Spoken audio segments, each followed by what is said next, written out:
Hello and welcome to Big Bang with me Pratibha. And first up, finally, the Bengaluru police has decided to act against men who eve tease women on BMTC buses. For the last 4 days, plain-clothed men had been travelling on BMTC buses. In this exercise, these men in Mufti have caught as many as 1,000 men and registered more than 1,000 cases. All these in just 4 days. Under the Karnataka Police Act, these eve teasers have been fined 100 rupees. And if these men repeat their offence, a criminal case would be booked against them.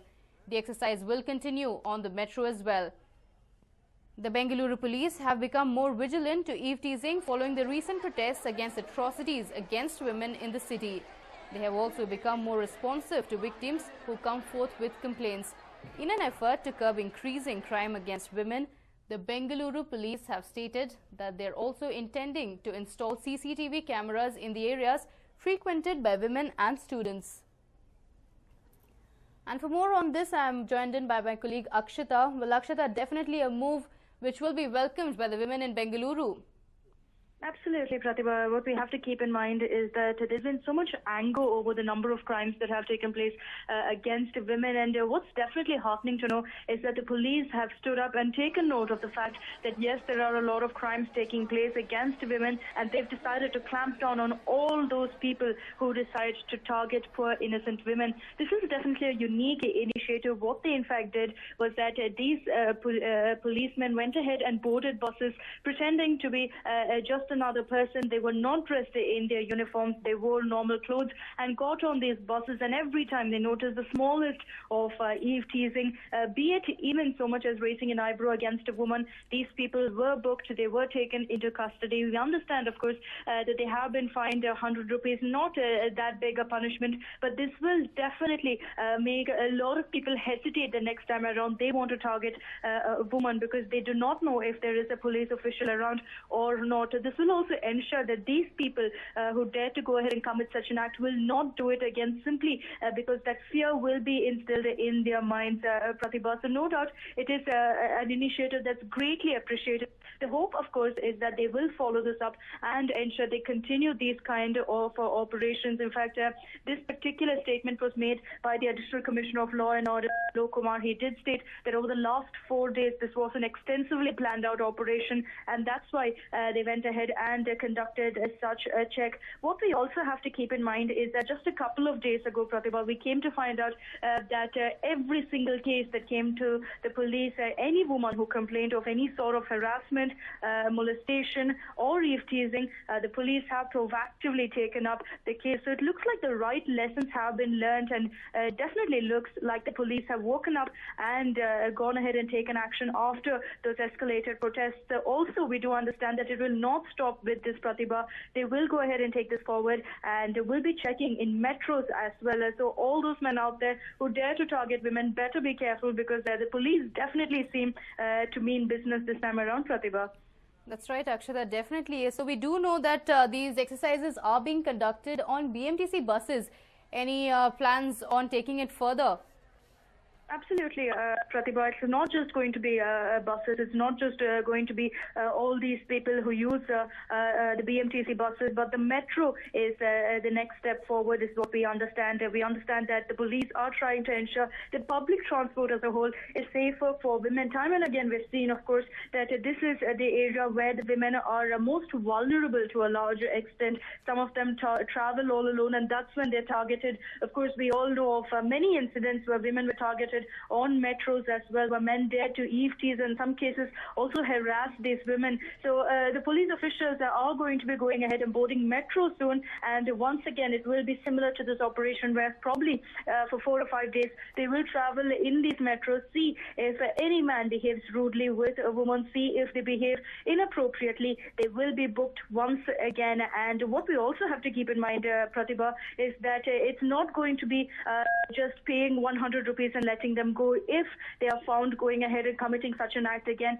Of course, all their names are going to be taken down, all their details are going to be taken down. So if they're found to be involved in any such lewd act again, there is no doubt that the police will go ahead and arrest them. They have made this very, very clear that a criminal case will be filed against them. So definitely a step in the right direction. The hope is, of course, that even after the metro, they will continue these operations on the roads and ensure that Bengaluru becomes that much more safer, Pratibha. That's right, Akshita. Thank you so much for joining us with those details. And well, after numerous incidents of sexual assaults in schools, a famous school in the city is in the news for something equally shocking. Take a look. Numerous schools in the city have made headlines after incidents of sexual assaults were reported on their premises. But Tracy Memorial High School on St. Mark's Road has made news for an equally shocking reason. A Class 10 student has alleged that the principal of the school, Kribanandan, has slapped him at least 25 times. The incident reportedly took place while a bunch of students arrived a few minutes late for their special class that was being held on the school premises. Around 2:30 the school left, around like Stacey Memorial School, they left for home time, okay. So my brother went out for a break, had to get water and picnic, so to chips. He drank water actually inside, then the principal came into the class, pointed to my brother to come here, and then he gave 5 slaps to my brother. After that he told, what you're doing here, why didn't you hear me, are you deaf and all. After that my brother told, no sir, I was a little bit thirsty, so I drank water, sorry sir. Then he told, sorry actually. Then after that again he gave 5 slaps. What are you doing here? Then show me your bag, what you got for the break. Then after that he took the chips and he took the bottle, throw it in the dustbin, and he gave more like 10 slaps again. The traumatized student then locked himself up in his room after returning home for about an hour. The student narrated the entire traumatic incident only after his parents persisted. The family then approached the police to file a complaint. An FIR has now been filed against the principal with the Cubbon Park Police. The police also suggested that the boy undergo a medical examination. My brother got swollen up face and he got bleeding from the nose.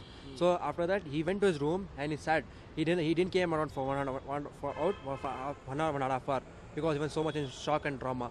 After that my mother consulted him to come out of the room, and after that he started crying and he was telling that he was narrating the story. We went to the Cubbon Park police station, filed an FIR. They told to get a medical checkup done. After the medical checkup happened in the boarding hospital, there were signs of swollen face and bleeding of nose. So doctor gave us the certificate that yes, it is true, the principal has beaten up the child. While these are the allegations being made from the victim's end, the principal of the school has a totally different tale to narrate. No, as a child, we have to slap, not the question of slapping. We have to touch them, we have to ask them, we have to give a threat that we are telling to the parents, your parents are paying for this and that. We have to shout as a responsible principal, we have to do it. They are bunking sometimes. Okay. To regularize, we go around, whether the vice principal or myself will go around. No, one hour class was there. No, nothing happened. No, the teacher has not noted anything. No, if it is there, the teacher would have reported to me, and I was here till the coaching class got over. No, this is only a story what I feel. Now, the big question that arises is who is speaking the truth. While on one end, the principal claims he has not assaulted the boy, the victim's claims and the medical examination suggest otherwise. The police are now on the case and are hopeful to figure out the truth as soon as possible. Deepak Bopanna, News 9, Bengaluru.